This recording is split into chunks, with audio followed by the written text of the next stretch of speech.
খবরের দিকে নজর রাখতেই হচ্ছে। এসএসসিতে বাতিল চাকরিতে নেই অনিয়ম, সুপ্রিম কোর্টের রিপোর্ট মধ্যশিক্ষা পর্ষদের। মধ্যশিক্ষা পর্ষদ সুপ্রিম কোর্টের রিপোর্ট জমা দিয়েছে, যেখানে জানা যাচ্ছে এসএসসিতে বাতিল চাকরিতে নেই কোনো অনিয়ম। প্রতিনিধি অর্ণব এই মুহূর্তে আমাদের সঙ্গে রয়েছেন। অর্ণব, এই রিপোর্টে ঠিক কি কি বিষয় উল্লেখ করা রয়েছে? দেখো, কোনো যোগ্য অযোগ্যের কোনো ডিফারেন্স নাই। কোনো যোগ্য অযোগ্য যেটা খুঁজে বার করার জন্য সুপ্রিম কোর্ট বারবার পর্যবেক্ষণ রাখছিল এবং মঙ্গলবার দিন চূড়ান্ত শুনানি রয়েছে 26,000 চাকরি বাতিল মামলা এসএসসি সুপ্রিম কোর্টে।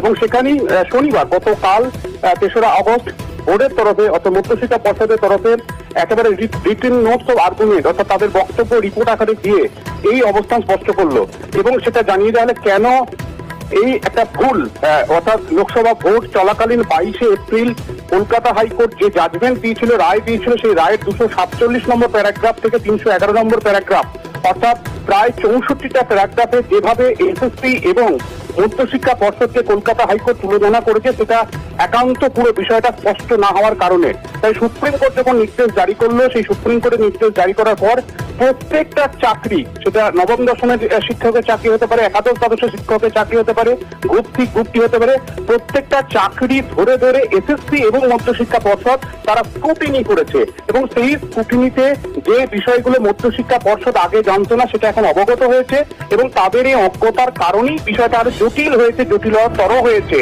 কারণ বারবার বলা হয়েছে যে এসএসসি যে চাকরির সুপারিশ করেনি সেই চাকরি মধ্যশিক্ষা পর্ষদ অ্যাপয়েন্টমেন্ট লেটার দিয়েছে। অর্থাৎ এসএসসি যারা যোগ্যতা বাছাইয়ের দায়িত্ব ছিল, যাদের মেধাবী পড়ুয়া বাছাইয়ের দায়িত্ব ছিল, তারা সুপারিশ করেনি, অথচ মধ্যশিক্ষা পর্ষদ চাকরি দিয়ে দিয়েছে। এই অভিযোগটা সব থেকে মারাত্মক আকার নেয় যখন এসএসসি তাদের অবস্থান স্পষ্টকে এমনটা তথ্য দেয়। সেই বিষয়টাই কিন্তু সুপ্রিম কোর্টেও একটা বড় জট হতে যাচ্ছিল এসএসসি এবং একই সঙ্গে মধ্যশিক্ষা পর্ষদের সঙ্গে। সেখানেই মধ্যশিক্ষা পর্ষদ যুক্তি দিয়ে জানিয়েছে কেন এই তথ্যগত ফারাক ছিল যেটা কলকাতা হাইকোর্টের মধ্যে।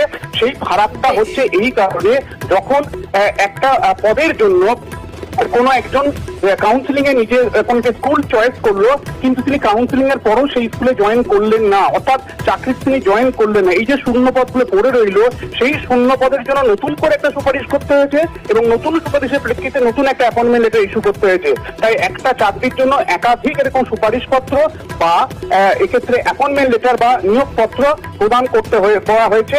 তাই সংখ্যার এই তারতম্য বা পার্থক্য দেখা গেছে, এটা আদতে কোনো অনিয়ম নয়। বলা হচ্ছে অনেক সময় রং এসএসসি তরফে রং রেকমেন্ডেশন ছিল, ভুল রেকমেন্ডেশন ছিল। সেটা কিরকম দেখা যাচ্ছে, কোন একটা স্কুলের জন্য অর্থাৎ বিদ্যালয়ের জন্য চাকরির ক্ষেত্রে চাকরি ক্যাটাগরি কোন একটাতে নাম সুপারিশ করা হয়েছে শিক্ষকতার চাকরির, সেখানে দেখা যাচ্ছে সেই পদটা আদতে নেই, তার আগে সেটা ফিল আপ হয়ে গেছে কিছুদিন আগে। সেক্ষেত্রে সেই এসএসসি রেকমেন্ডেশনটা নিয়ে যখন কাউন্সিলিং এর পর চাকরিতে জয়েন করতে যাচ্ছেন কোনো নিয়োগ প্রার্থী, তিনি দেখছেন সেই স্কুলে কোনো পদ নেই, অর্থাৎ সেই সাবজেক্টে কোনো পদ নেই। সেই পদটা যদি রং হয়ে গিয়ে থাকে, সেক্ষেত্রে নতুন করে আবার সুপারিশপত্র দিতে হয়েছে এসএসসিকে এবং এই শূন্যপত্র বিভিন্ন জায়গায় দেখার পর, এবং সেক্ষেত্রে নতুন করে একটা অ্যাপয়েন্টমেন্ট লেটার ইস্যু করতে হয়েছে। তাই এই যে সুপারিশপত্র এসএসসি দেওয়া এবং অ্যাপয়েন্টমেন্ট লেটার দেওয়া